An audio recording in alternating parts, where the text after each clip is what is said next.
30절에서 32절까지 세 절의 말씀 우리 다 같이 한 목소리로 읽겠습니다.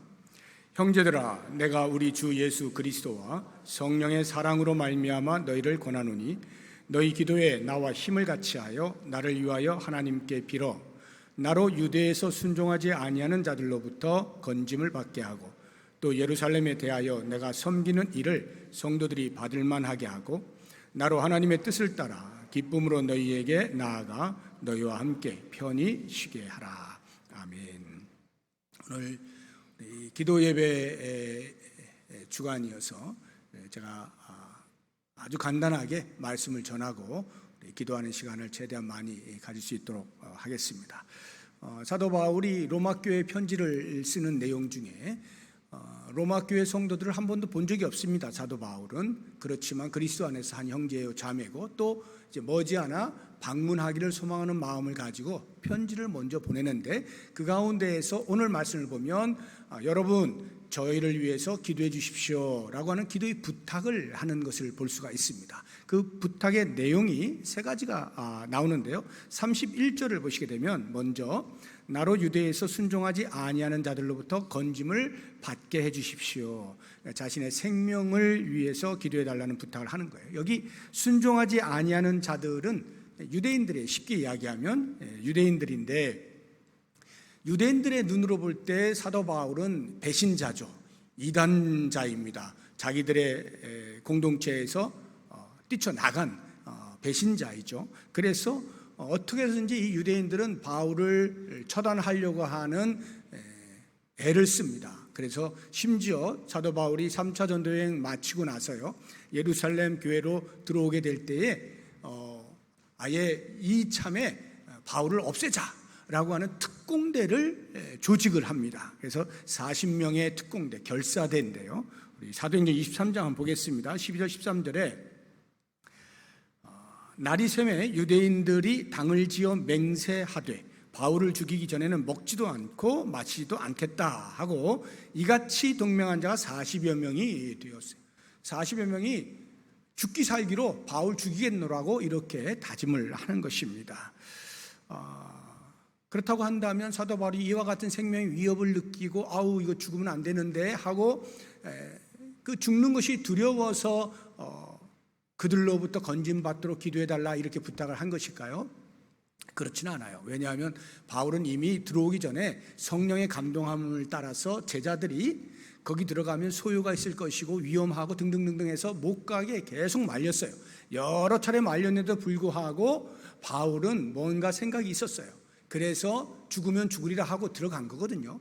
그러니까 죽는 게 두려워서 내가 그들로부터 건진을 받도록 좀 기도해 주시오 이렇게 부탁한 것 같지는 않아요. 그럼 뭐냐? 그거는 그의 사명이 아직 끝나지 않았다는 생각이죠. 내 사명이 아직 끝나지 않았다. 사도 바울은 로마로 가서 로마에서 보내주면 더 로마에서부터 더 서쪽으로, 오늘날의 스페인이에요. 그쪽으로 더 복음을 전한다 하는 것이 하나님의 뜻이라고 여기고 거기까지 계획을 하고 있었던 것입니다. 실제로 그는 전혀 두려워하지 않았어요. 그래서 이런 그 사명이 마칠 때까지는 하나님께서 내 생명을 보호해 주실 것에 대하여 분명히 보호해 주시지만 그럼에도 불구하고 성도들에게 그렇게 되어지도록 생명이 보존받도록 기도해 주시오라고 부탁을 하는 것이고요.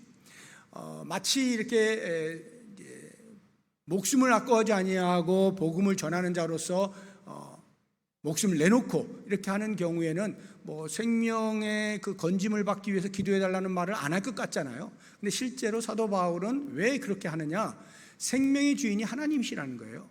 그러니까 내가 뭐 내 배짱으로 내 믿음으로 생명도 나는 불사하고 이렇게 하는 게 아니라 죽을 땐 죽더라도 하나님께서 죽게 하시면 죽더라도 이 생명이 하나님의 것이기 때문에 귀하게 여기고 나 이렇게 순교해라고 하는 자기 의를 드러내지 않기 위해서 성도들에게 기도 부탁을 하는 거예요. 나의 생명을 보존받을 수 있도록 기도해 주시오 이렇게 하는 것이죠.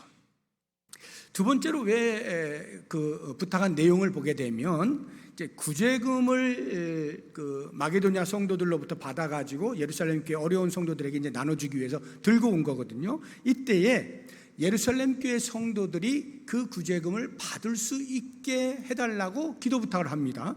31절 다시 보시게 되면 중간 부분에 또 예루살렘에 대하여 내가 섬기는 일을, 여기 섬긴다는 게 이제 구제금 전달하는 거예요. 섬기는 일을 성도들이 받을 만하게 하고 받을 수 있게 해주십시오, 이렇게 하는 거예요.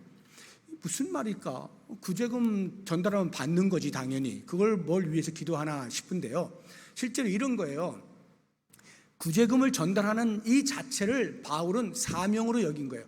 복음 전하는 것 못지않게 중요한 것을 여긴 것이에요. 그래서 그가 복음을 그냥 계속 3차 전도 여행 끝나고 계속 로마로 가서 서바나로 가면 되는데 이 부조금을 들고 예루살렘 교회 성도에 먼저 전달하고 가야겠다는 거예요. 그래서 복음 전도를 잠시 놔두더라도 이 일을 반드시 이루어야 되겠다는 사명으로 여겼기 때문에 이걸 이제 들고 온 건데, 유대인들은, 예루살렘 교회는 유대인들이 대부분이잖아요, 개종한 유대인들.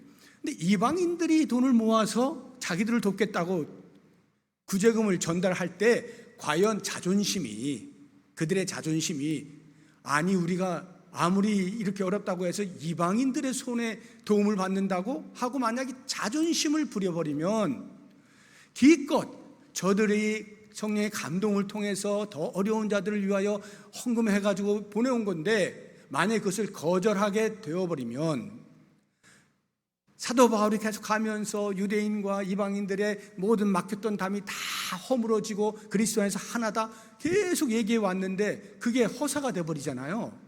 그리고 이방교회 성도들이 자기들이 헌금한 거 안 받았다라는 소식을 만약에 접하게라도 된다면 얼마나 실망이 크겠어요. 이게 과연 그리스도인의 믿음인가? 이런 생각을 하면서 회의가 들지 않겠습니까? 그런 면에서 사도 바울은 이거 반드시 이들이 모든 자존심을 내려놓고 형제의 사랑으로 그렇게 받을 수 있어야 하는데 그 일을 위하여 꼭 좀 기도해 주시오, 이렇게 부탁을 하는 것입니다. 세 번째 기도의 부탁 내용은 이제 내가 곧 로마 교회를 갈 것인데 그때에 내가 당신들과 교제할 수 있도록, 그리고 내가 계속해서 지금 전도여행을 해서 육체적으로 많이 탈진 상태에 있는데 좀 쉼을 얻을 수 있는 기회가 되면 좋겠어, 그 일을 위해서 기도해 주시오, 이렇게 합니다. 32절 보세요. 나로 하나님의 뜻을 따라 기쁨으로 너희에게 나아가 너희와 함께 편히 쉬게 하라. 잠시 쉬는 거예요. 잠시. 그러니까 탈진을 회복하는 그러한 그 일을 위하여서 여러분이 우리를 위해서 좀 기도해 주면 좋겠습니다, 이렇게 말을 하는 거예요. 사도 바울의 마음은 진심으로 로마 교회 성도들 한 번도 본 적이 없지만 그들과 함께 그리스도 안에서 참된 교제를 나누고 싶었던 것이고, 그 로마에서 잠시 쉬면서 충전을 해서 그래서 서바나로 그들이 보내주면 계속 가고자 하는 그러한 계획이 있었기 때문에 그 일을 위해서 꼭 기도해 주시오라고 부탁을 하는 거예요. 이와 같은 기도의 부탁들을 하는 이유가 뭐냐, 왜 기도의 부탁을 하느냐, 다른 거 없습니다. 사도 바울은 오직 기도의 능력을 알았기 때문에 그래요. 에베소 교회 성도들에게 편지를 할 때 보면요, 우리 성도의 삶을 영적 전투라고 표현을 해 놓았어요. 그래서 구원의 투구, 의의 호심경, 진리의 허리 등등등 해가지고 하나님의 전신갑주를 입어라 이렇게 얘기하잖아요, 사도 바울이. 그리고 그 다음에 이어서 이렇게 이야기를 합니다. 에베소 6장 18절 보시면 모든 기도와 간구를 하되 항상 성령 안에서 기도하고 이를 위하여 깨어 구하기를 항상 힘쓰며 여러 성도를 위하여 구하라. 기도를, 전신갑주를 입고 영적인 전투를 싸우는데 기도하지 않으면 안 된다는 거지. 기도를 해야만 된다. 매우 영적 전투에 있어서 중요한 무기라고 말하고 있는 것이고 그렇게 알고 있는 것입니다.